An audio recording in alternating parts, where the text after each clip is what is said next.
Today I want to share with you the best homemade hamburger buns recipe ever. And once you learn how to make these homemade, you're never going to buy store-bought hamburger buns again.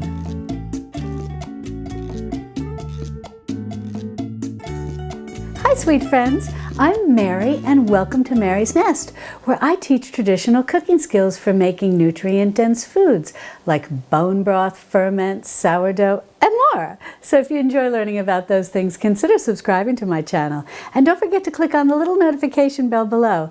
That'll let you know every time I upload a new video.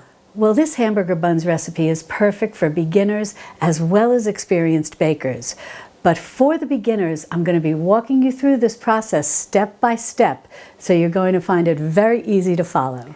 Now, before we get started, I just want to mention that if you open the description underneath this video, there'll be timestamps listing everything that I'm going to cover, so you can easily jump ahead or jump back and forth. Now, if you had a chance to see my 2022 channel update, in that video, I told you that I wanted to share more baking recipes with you throughout this year. Now, the reason I want to share more baking recipes with you this year is because I have received a lot of comments as well as emails requesting them.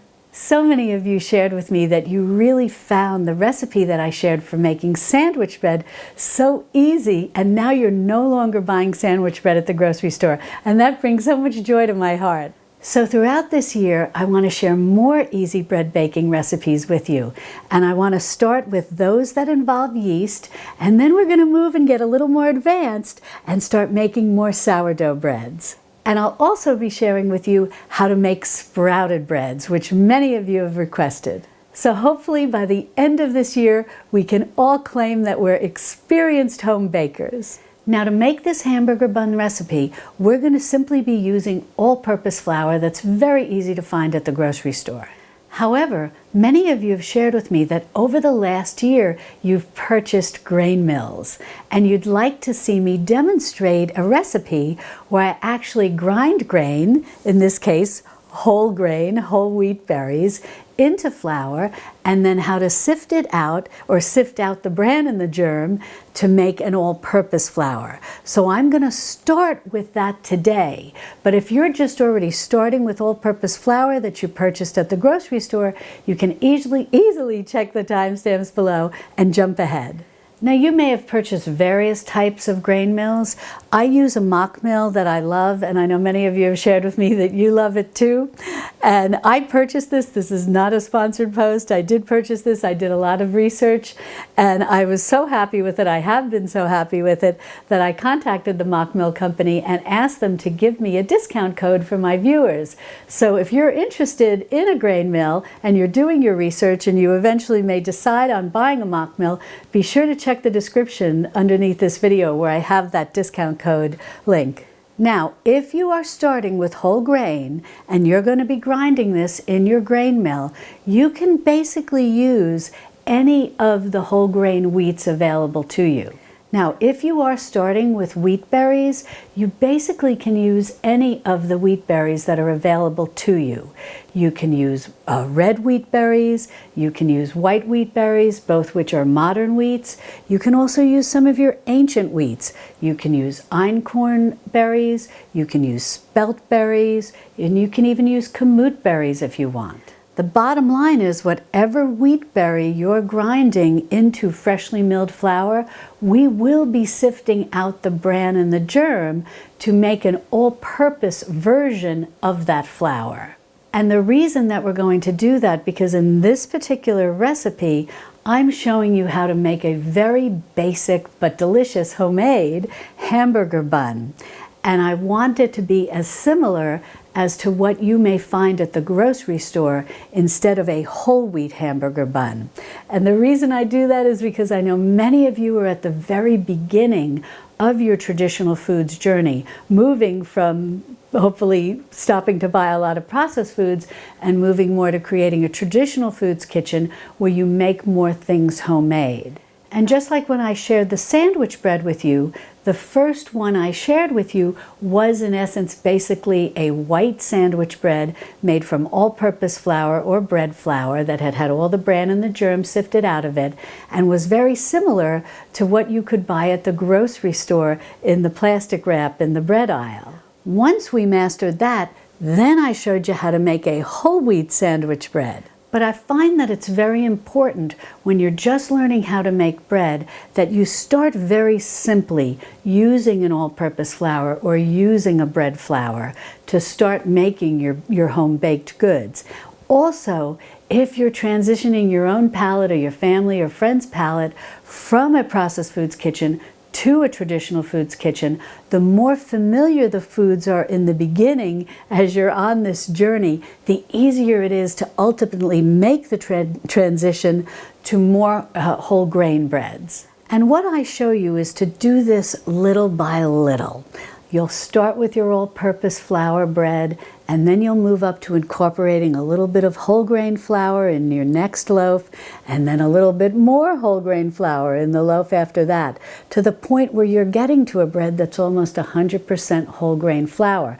But you've done this slowly so that over time you and your family have been able to adjust to the taste of a whole grain bread. And I move you through these same sort of steps with sourdough bread. I start you with a very simple, easy sourdough bread that has a very short rise time, so it doesn't have a very sour or tangy flavor. And then over time, I show you how to make a sourdough bread that's a real sourdough bread that's had an overnight rise and has a lot more of that sourdough flavor. But that can take time for your palate to adjust to it. So that's why I say do all of this slowly and incrementally, little by little by little, because it can often take a year or two to really have a full-blown, up and running traditional foods kitchen. Alrighty, now let's get ready to grind our grain. Now, how much grain do you need to grind to get the amount of flour you're going to need to make these hamburger buns recipe? Now, this is not an exact science, and it does depend on what type of grain you're using, because some grain like kamut is very large, whereas other grains like einkorn are very small when they're in their whole grain form. However, the approximate measurement is that 1 cup of whole grain will create 1.5 cups of freshly milled flour. Now, for this hamburger buns recipe, we're going to need about 4 cups of flour. And you have to keep in mind that we're going to be sifting out some of the bran and the germ. And you always want to have a little extra flour for dusting your board and so on and so forth. So I want to have about 6 cups of freshly milled whole grain flour, which means I'm going to grind 4 cups of the wheat berries. And I always tend to err on the side of grinding a little more grain to create a little more flour than I think I might actually need, because freshly whole grain flour can easily be put into a freezer-proof container or freezer-proof plastic bag and then put into your freezer, and it'll stay fresh there until you're ready to use it another time. Now, why are we putting the fresh milled flour that may be extra into our refrigerator or freezer? The reason is whole grain flour has oil in it because it has the bran and the germ, which contain oils. And those oils can go rancid relatively quickly. That's why whole grain flour at the grocery store often has a much shorter shelf life than your all-purpose or your bread flour, which have had all the bran and the germ removed. So now let's go ahead and grind 4 cups of this whole grain to get 6 cups of flour. And what I'm going to do is just remove the lid from my mock mill, and I have my mock mill set at 5. Grain mills often have different settings that you can set your grain mill at, which determine the coarseness of the flour that you're going to get once you grind it, once you grind your grain. So you have options to have a very fine ground flour or a more coarsely ground flour. I find 5 works well, especially when I want to sift out the bran and the germ to create an all-purpose flour. Well, let's get this into our hopper, and now we'll grind our whole grain.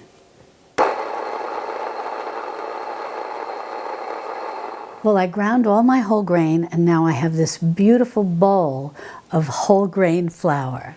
Now we're going to sift out the bran and the germ to create an all-purpose flour. But don't throw out that bran and germ, because that's very nutritious. And go ahead and put that in your freezer, and the next time you make bran muffins or you want to add some whole grain to maybe some all-purpose or bread flour that you have that you purchased at the store, you can add in the bran and the germ into your mixture with for whatever you're making. Also, if you like to make hot cereals like oatmeal, you can sprinkle in some of that bran and germ into your oatmeal for added fiber. Now, to sift out the bran and the germ, you have some options. This is just a plain fine mesh strainer, but there are also mesh strainers of varying degrees that are made and sold often by bread companies like Breadtopia. And I think you can also now find these on places like Amazon. But I'll be sure to put links in the description below so that you can have all the information you need. But try to look locally, check your grocery store, check a local kitchen store, or some of the big box stores. They may sell these as well. Now the difference is going to be that with a fine mesh strainer like this, and if you're going to use this to sift flour, try to find one that's really fine mesh. Look at all of the ones your grocery store or local kitchen store sells. And you're going to be able to collect a lot of the bran and the germ using something like this, but not all of it. But that's okay. You'll have something that really is basically a homemade version of all-purpose flour that may not be 100% all-purpose like what you'd have in the store, but it's really going to have a minimal amount of bran and germ in it. And that's all right. It's a little extra nutrition. And if you're new to bread baking, the little bit of bran and germ that may be left in your homemade all-purpose flour won't significantly affect the rise or the texture of your homemade hamburger buns. They're still going to be quite light. Now these professional strainers, which I don't want you to be scared by the term professional, they're actually very reasonably priced. But they're numbered. I think this might be a 40 or a 50. I'm not sure this one might be a 40 or a 50, but there are two different numbers. One's a 40, one's a 50.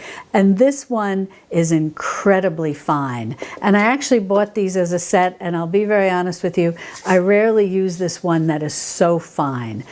Yes, this will make fantastic all-purpose flour that will sift out every little bit of bran and germ because it's such a tight mesh. It just takes a little longer. This one has a slightly larger mesh, but it still does a really great job. And to be honest with you, I can't really notice a significant difference. There may be a little bran and germ left over, but still left in my quote-unquote homemade all-purpose flour, but I don't really notice it.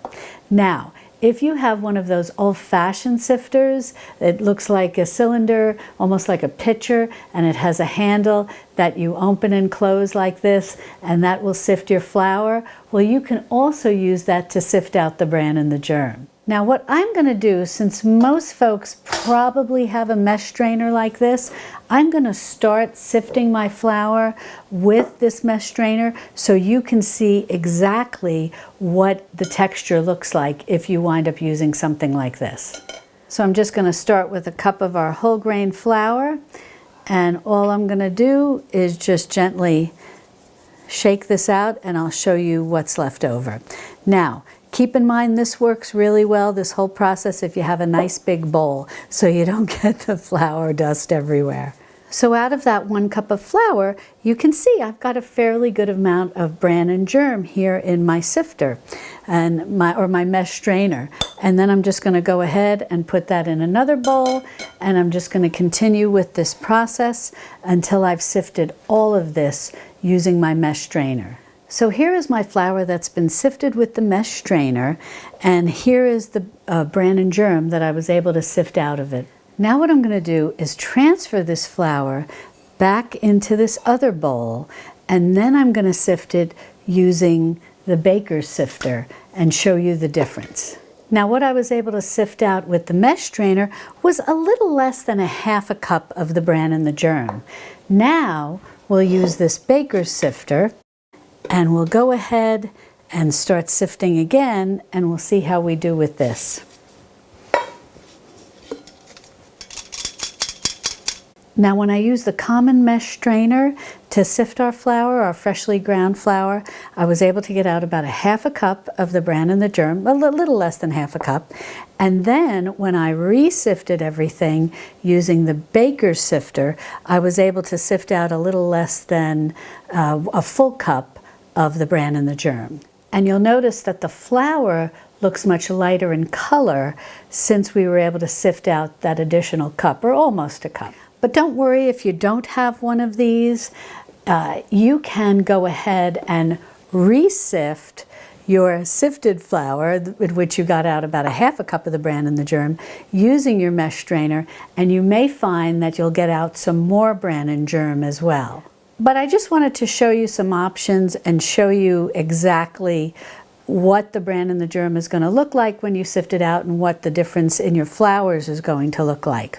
And over time, as you want to bake more and you want to give yourself the options of doing a homemade all-purpose flour, investing in one of these, and as I said, they run $10 to $15. They're not really expensive, so that can be something that can be very handy to have if you want to be sifting a lot of flour. What I find is that it's rare when I go to the point of using this. I have to be wanting some type of I have to be making some type of baked good where I really do want something that is an all-purpose flour or a bread flour. But I'm farther along on my continuum, so to speak, in terms of having a traditional foods kitchen, so I tend to bake with more whole grains. However, I do always sift my freshly ground flour using a fine mesh strainer like this. And I do sift out, not this much, but I do sift out some of the bran and the germ. And the reason is, and I never want you to feel bad about doing the reason is this is something that our ancestors did. They were doing this even in the Middle Ages and before, because experienced bakers knew that if they sifted out some of this bran and germ, they would be able to bake a lighter loaf of bread and one that was more digestible. And if you are sifting out even just a little bit, as I said, I don't even sift out this much, you will find it's going to be easier to bake whole grain breads, and you're going to have more success. And it's not going to be so dense. Some of you have told me you bake with 100% whole grain flour and your breads always seem so dense. You will find that just by sifting out a little bran and the germ, it's going to make a huge difference in your final product. And you still have plenty of nutrition in your whole grain flour, because you've just sifted out a little bit of the bran and germ, but just enough to lighten the loaf. Now I'm going to go ahead and pack up this bran and germ and put this in my freezer and save it for a day when I'm making bran muffins or a homemade bran flake cereal, or just wanting to add it to some extra hot cereal like oatmeal, whatever the case may be. I'll have it in my freezer and it'll be ready to go. Now all I'm going to do is measure out 4 cups of this flour, which is what we're going to need for the hamburger bun recipe. Well, okay, if you're starting at this part because you're starting with all-purpose flour from the grocery store, you're going to need 4 cups of all-purpose flour, and you're going to want 3 tablespoons of melted butter. You're going to need 1 large egg, and you're going to need 3 tablespoons of sugar. Now I'm just using a white organic sugar because I think white sugar is easy for most of you to find. If you're farther along on your traditional foods journey, you can certainly use sucanat. And for those of you who are new to whole sweeteners, what sucanat is, it's actually the first few letters of the word sugarcane natural. And it's basically just the sugarcane juice that has been dehydrated. So it still has all the nutrients in it. So that's very good, as opposed to white sugar that's had the nutrients stripped out of it. However, we're just using 3 tablespoons. And as I said, if you're at the beginning of your journey, you'll certainly have some of this on hand. And then you need 1½ teaspoons of salt. And all I've got here is a fine ground sea salt, but use whatever you have. You're also going to need some yeast, which we'll talk about in detail in a minute, and then you're also going to need 1 cup of warm water. Now for this recipe, you can use active dry yeast or you can use instant yeast. Now if you're using either of those from a package in the grocery store, you're all set. just one package of active dry yeast or one package of instant yeast. Now, if you buy your yeast in a bulk form, whether it's active dry yeast or instant yeast, you're going to need slightly different amounts. In a package of active dry yeast, you have about 2 1/4 teaspoons of yeast. In a package of instant yeast, you have about 1 3/4 of yeast. Instant yeast, or I should say the grains of instant yeast, are slightly smaller than the grains of active dry yeast, and so that's why there's a difference in measurements. Now, my friend Katie over at Heritage Ways has a great video where she shares the differences between active dry yeast and instant yeast. But basically, the biggest difference is that instant yeast acts a little more faster and it's a little more forgiving. You can use slightly warmer water than you can with active dry yeast. And although with instant yeast, the directions will say you can throw it right into your flour and you don't need to worry about proofing it, whenever I use instant yeast, I do like to put it in some warm water with some sugar just to kind of give it a boost. I don't know if it's really necessary. That's just my habit. Now, you don't need to worry about writing down any of the ingredients or the instructions for how to make these hamburger buns, because if you open up the description underneath this video, there'll be a link. It'll say recipe, and it'll take you over to my website, Mary's Nest, same name as my YouTube channel, and I'll have the printable recipe there. You can certainly just read it online, but you can also print it out if you want. Now, the first thing that I'm going to do is go get some warm water. Now, by warm water, what do we mean? Well, if you're using active dry yeast, it should be around 110 degrees Fahrenheit. If you're using instant dry yeast, it can kind of go up to about 130 degrees or so. That's Fahrenheit in terms of your warm water. But what exactly do we mean by warm water? It means that if you can put your finger in it and it feels pleasantly warm, like a warm bath, you're fine. Now I'm going to go ahead and add my warm water to this slightly larger measuring cup, because you'll see we're going to add in a few other things. And then I'm first going to go ahead and add in my sugar and just give that a little twirl around just to help get that to start dissolving. And then I'm going to go ahead and add in my yeast. And then I'm just going to give that a little stir around to help that dissolve too. Well, you will notice I brought out my stand mixer, but you don't need this. You can definitely knead this by hand. It's not difficult at all. And in the printed recipe, I'll explain both ways to do this, both with a stand mixer and if you're going to knead this by hand. And also, if you have one of those handheld beaters that have the dough hook attachment to it, you can use that as well. But I'm going to rely on this because I hurt my middle finger here, and it is a little hard for me to knead dough until this completely heals.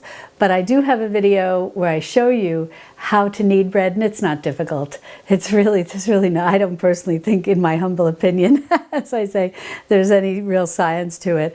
But I do have a video where I show you how I knead dough, and I'll be sure to link to that in the iCards and in the description below. I've got my stand mixer out with my dough hook, and what we're going to do is we're going to just start by adding 1 cup of flour into our bowl. So whether you're using a mixer or you're going to just be doing this by hand, just take 1 cup, and I just scoop in, nothing fancy, and I just level it off with my hand, and I go ahead and put that 1 cup of flour into my bowl. And then to that, you're just going to want to go ahead and sprinkle in your salt. Then all I'm going to do is, on low, I'm just going to let the dough hook move that flour and salt around a little bit.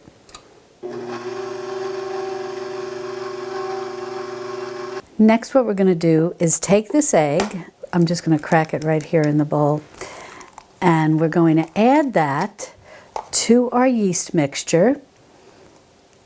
And then we're also going to go and add in our melted butter, which I've melted and then I've let it cool a little so we don't cook the egg. Then I'm just going to take this mixture and just whisk it around to break up that egg. Then I'm just going to make sure that that egg is nicely whipped in there, which it is. And now we're going to go ahead and pour our yeast and egg and delicious butter mixture right into that 1 cup of flour that already has the salt mixed into it.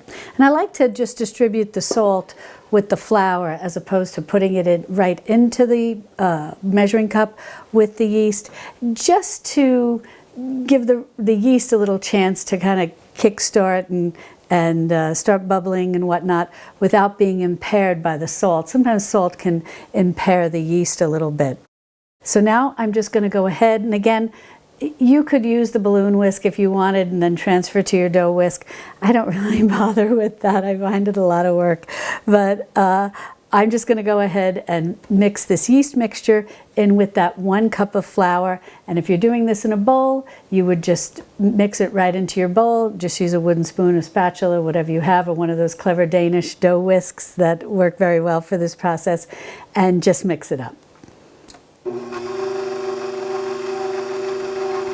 Now I'm going to start adding in the rest of my flour, about a cup or a half a cup at a time, whatever you want to do, until it gets to the consistency that I like.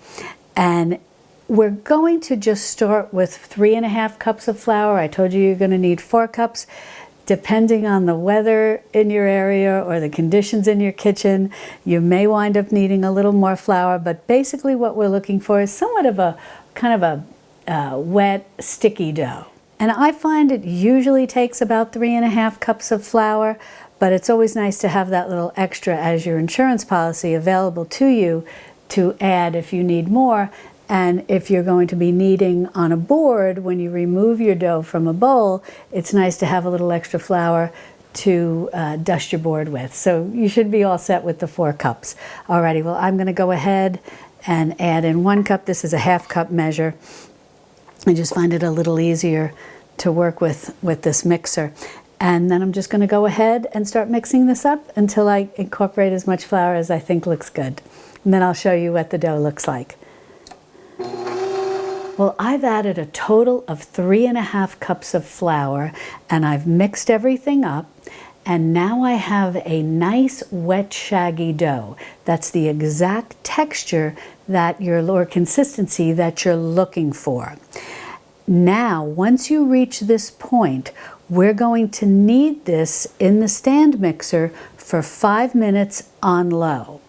If you're doing this by hand, you're probably going to need, knead your dough for about 10 minutes. And you'll just want to flour your surface.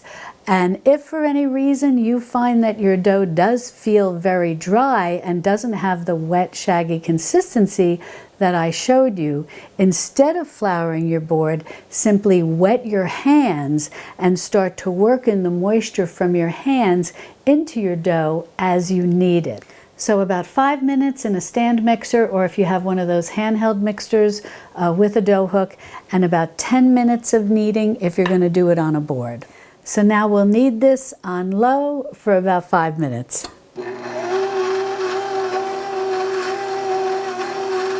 Now I kneaded this in my stand mixer for about 5 minutes, and you'll know that it's ready because it'll start to come together and it'll pull away from and basically clean the sides of your bowl. And then when you stop your stand mixer, or if you're kneading this on a board, you'll know that it's ready because it will still have some stick to it, or like a tacky feeling, but it won't stick to your hands. And it'll still be very pliable that you can pull up. It's just a lovely dough, but it'll still be moist. It won't stick to your hands, and it'll be nice and pliable. Now, if you live in a very humid climate or a very damp climate, when you're mixing this, if you're using a stand mixer and you find that it's not coming together or it's still sticking to the bottom of your bowl, you can just start adding a little extra flour, maybe a tablespoon at a time. If you're kneading this on your board, the little bit of flour that you add to flour your board should work just fine. And if you find that your dough looks perfect when you pull it together and you don't want to flour your board, you can just start kneading it with your hands and then just use one of those plastic bench scrapes that are fantastic and to keep it from sticking to your board.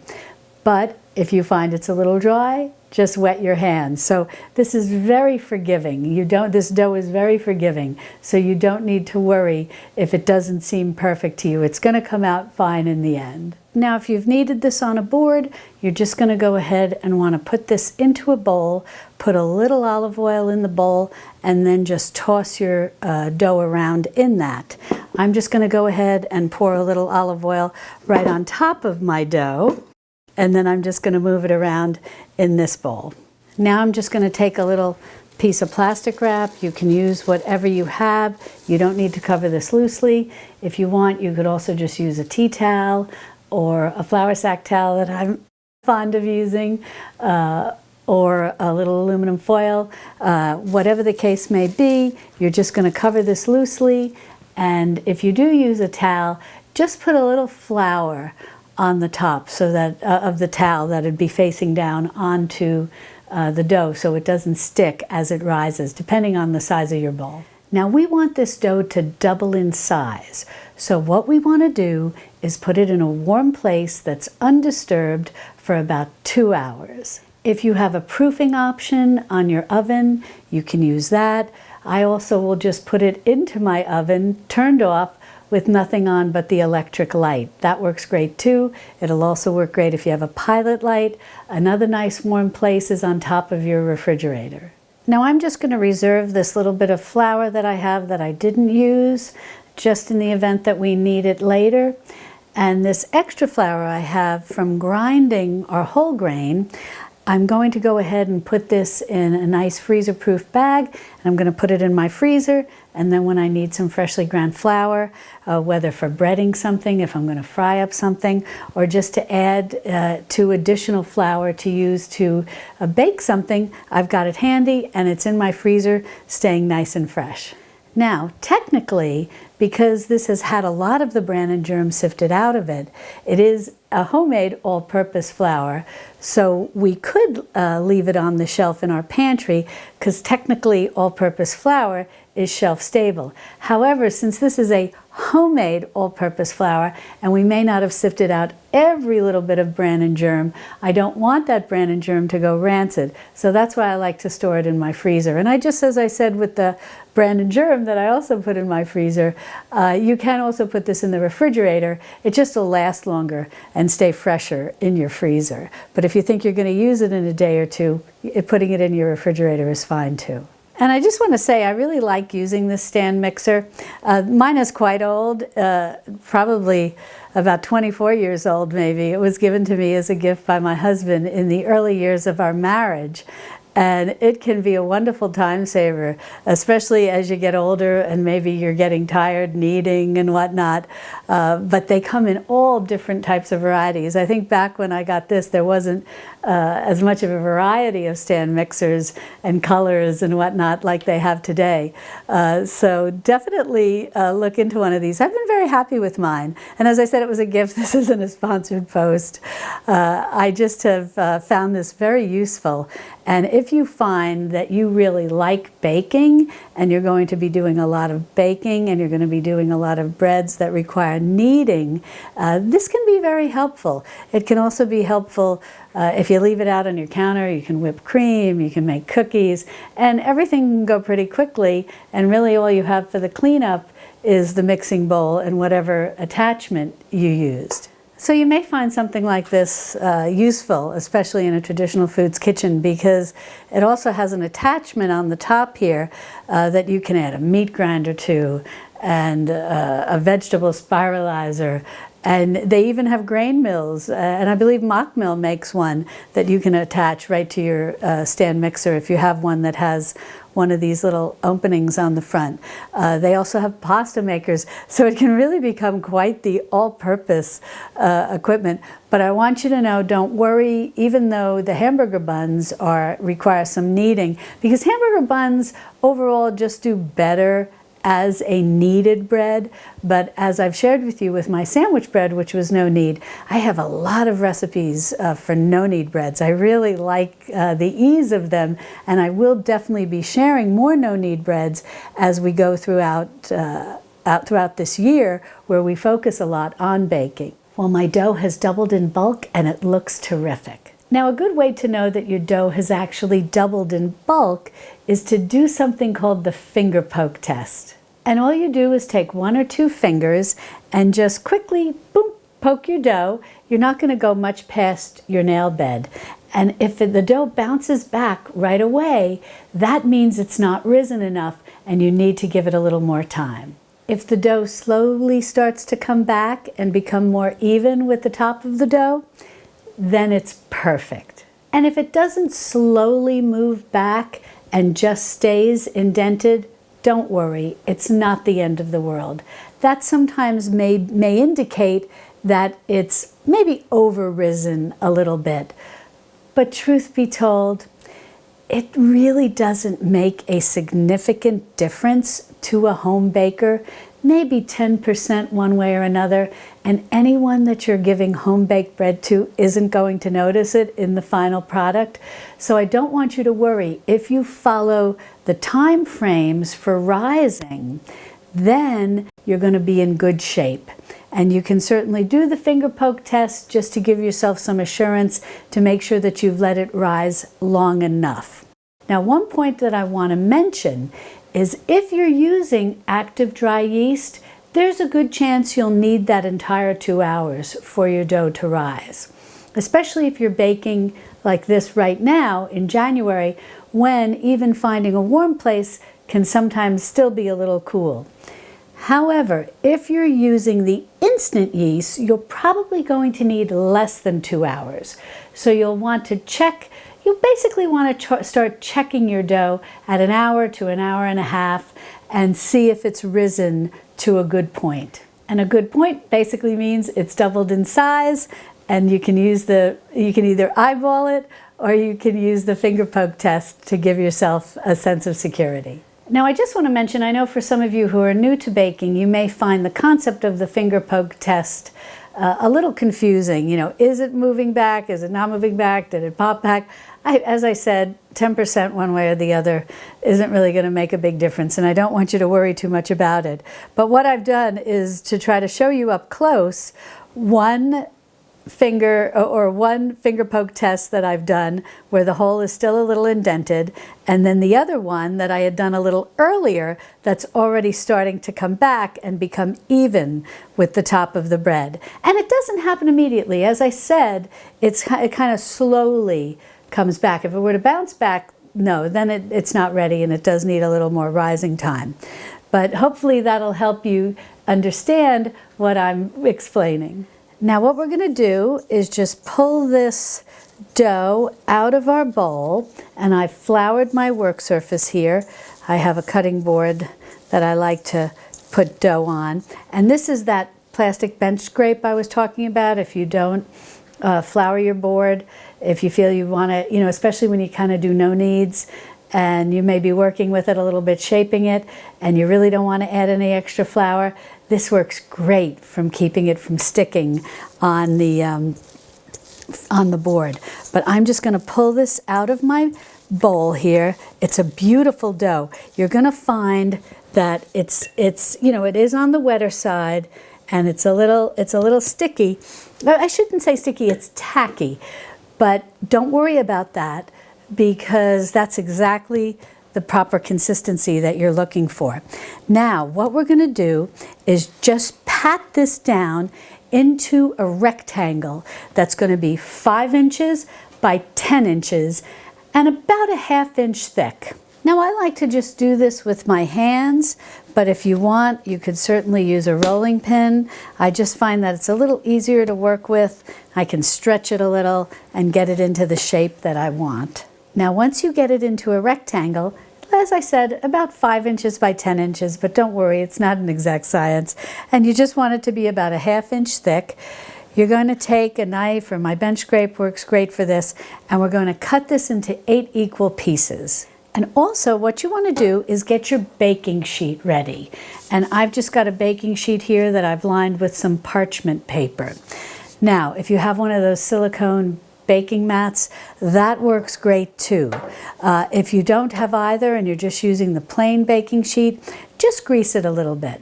Well, I've got my little handy ruler here. You can kind of just eyeball it, but I'll just use this. I think that's about halfway, and we'll go ahead and start cutting this into our 8 pieces. So once you cut your rectangle in half, then cut each half in half again, and then go across lengthwise and cut each quarter into halves. Now certainly if you had a scale, you could weigh these to make them perfect. However, if you know me, I'm never going to tell you to get a scale. I don't think our ancestors probably had one, and they kind of had to eyeball everything, and I'm kind of like that too. So, but in any event, just do the best you can, getting them into a relatively equal pieces. Then what you want to do is take each piece and you just want to roll it around in your hands or on your board. Sometimes if you have a marble countertop that you're working on or a marble slab, you can really roll it quite well on that. But on the wood, I find it a little easier to do right in my hand. And then what you also want to do, just tuck these little, the under part, just tuck it in like you're making a little tiny, like, purse. I always think of that, like a little dumpling. And just get those tucked in, nice and neat, and then just keep giving it a nice roll in your hands until you get a nice smooth ball. Once you get it into a nice round ball, all you want to do is start pressing it down so that you have something that's about a ½ inch high. And then you're just going to go ahead and transfer this right down to your baking sheet. And of course you can always put the ball down on your baking sheet and then just tap it down with your hand to flatten it into a nice disc that's about a ½ inch thick. Well, once you get them all flattened down into discs, you'll just want to place them on your baking sheet. I like to do 3 and 3 and then 2 in the middle. Some people like to bake them 4 in a row and then 4 in a row and have them very close together. And then you'll actually have to break them apart a little, almost like the dinner roll recipes that are very common. And that will keep some of the sides very soft. But what I prefer is to have them all bake up as individually best as they can so that they're evenly brown with just a little bit of crispness all around. Now all you want to do is take a little flour and dust each disc just a little bit. And then we'll go ahead and cover these. You can use the plastic wrap, if you used plastic wrap before, to cover your dough. And just try to pat that flour down a little. Or you can use your tea towel, whatever you have. And this bit of flour that we're dusting on the top of each one will help prevent any sticking. The plastic wrap that I used to cover my bowl wasn't quite big enough to cover all of these hamburger buns. So what I'm going to do is just use this tea towel, and whatever you use, you want to cover them very gently. You don't want to tighten anything. And now we're just going to put them in a warm place and let them rise. You're basically looking for them to double in size. They're going to puff up beautifully, looking very much like a hamburger bun, but one that's just not baked yet. And it may take about an hour if you use the active dry yeast, and maybe a little less if you use the instant yeast. Now, as the hamburger buns are rising and getting close to the time when they'll be ready to be baked, you want to make sure that you go ahead and preheat your oven to 375 degrees Fahrenheit. Now, if you've been using your cold oven with the pilot light on or with the electric light on, you want to make sure that you move your hamburger buns to a different warm place to let them finish rising before you preheat your oven. Now, in the meantime, you want to prepare your wash. And basically what this is a liquid that you're going to use a pastry brush for, or if you don't have a pastry brush, don't worry, you can kind of just drizzle a little on with a spoon and use the back of a spoon to smooth it out. But whatever the case may be, you want to make this wash that you then do put on the uncooked hamburger buns once they've risen, so that when they bake up, they have that lovely golden top that is so distinctive to hamburger buns. And optionally, but if you really want to make them look lovely, you can go ahead and add some sesame seeds, which we're going to do. We'll sprinkle some sesame seeds on top of the wash. Now, the wash that I like to use is basically 1 egg and some milk. And I've just got some whole milk here, and I'm just going to crack my egg in the bowl. And then what I'm going to do to that egg is add 1 tablespoon of whole milk. I think I've got about, there we go. Perfect. And then I'm just going to take my little magic whisk, you know, all those of you who've been with me for a while, you know how much I love this. And then I'm just going to whisk this up until it's well mixed. And then I'm just going to set this aside, and it'll be all ready for when my hamburger buns have risen and are ready for their wash. Well, I let my hamburger buns rise, and I think they look glorious. I actually checked them at 45 minutes, and I did a little poke test on the side of one of them, the finger poke test, and it's perfect. So now what we're going to do, I've preheated my oven to 375 degrees Fahrenheit, and now what we're going to do is take our pastry brush, and ever so gently we're going to put this egg and milk wash across the top of our hamburger buns. And you just want to do this with a very gentle hand. If you have one of those, I have kind of these old-fashioned ones. If you have one of those silicone brushes, those are wonderful too. And you're just going to brush this very gently, and then once I get this each one brushed, we'll go ahead and sprinkle some sesame seeds on them. Once you get your egg wash all over your hamburger buns, just go ahead and sprinkle on some sesame seeds if you'd like to do that. And it's this wash that really helps to keep the sesame seeds sticking to the top of the hamburger buns. So it not only helps to make some beautiful, make a beautiful golden brown color on the hamburger buns, it also helps these sesame seeds stay in place. Now, I've sprinkled sesame seeds on top of these hamburger buns, but you really have a lot of options. It's really a matter of what you like. Sesame seeds are kind of traditional, but you could also do poppy seeds. You could do some salt. You could even use the salt that's a little on the coarse side. There are a lot of nice things that you can do to change these up to whatever tastes you have at the particular time you're making them. Well, I'm going to go ahead and put these in the oven at 375 degrees Fahrenheit, and I'm going to bake them for somewhere between 15 and 20 minutes. Everyone's oven is different, so you just need to keep an eye on them and check them at 15 minutes. And what you're looking for are hamburger buns that have a beautiful golden, somewhat golden brown sheen on top, and then you'll know that they're done. Now, I've got a little extra egg wash here, and I don't want to throw this out, so I'm just going to put it in a little container like this, and I'm going to pop it in my freezer, and then next time I'm baking and I need an egg wash, I can pull this out and let it defrost.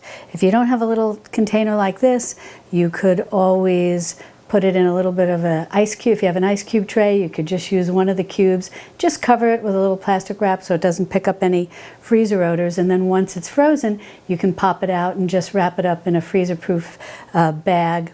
You know, like one of those little Ziploc type bags will be perfect. Well, I just took these out of the oven, and they look glorious. And the aroma is just out of this world. You're going to love making these. Now, mine were in the oven exactly 16 minutes to turn this beautiful golden brown. So as I said, everybody's oven's different. It might be ready at 15 minutes. It might need a little more, up to maybe 20 minutes. Just keep an eye on them. Now, you just want to give them a few minutes to cool just a little bit on the baking sheet. Then we'll go ahead and take the spatula and transfer them to a cooling rack until we let them cool completely. And then we're going to cut into one, and I'm going to show you the beautiful texture, and we'll give it a taste test. Now, while these are cooling for a bit, I just want to mention that coming up over the next few weeks, I've got some wonderful recipes for you using these hamburger buns, and using them for 2 really delicious recipes other than hamburgers. So if you're subscribed to my channel and you've clicked the little bell for notifications, you'll know when those videos come out. And if you're not subscribed or you haven't hit notifications, that little bell, consider doing so that you'll know when these other recipes come out. Now as I'm transferring these to the cooling rack, I just want to show you the bottom and how beautifully golden brown that is too. I think these are just going to be delicious. And this particular recipe has a wonderful texture. They're pillowy soft inside, but they have a little bit of a nice crisp on the outside thanks to that egg wash. Put it near the mic, maybe you can hear this. It's got a little bit of a crispness to it, yet as you're going to see, pillowy soft inside.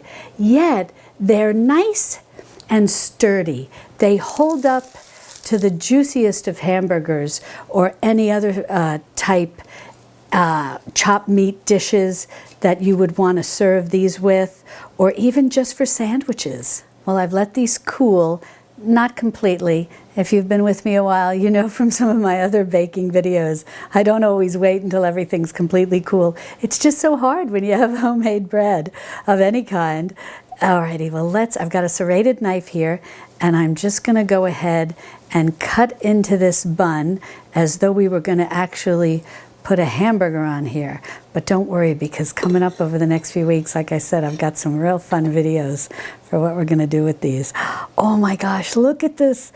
They look so good. You know, they just have this beautiful, light, fluffy texture, yet at the same time are sturdy enough to really hold anything that you want to put on these. And I also slice the top of the bun so that you can see real detail as to what this looks like and how light and fluffy this beautiful texture is.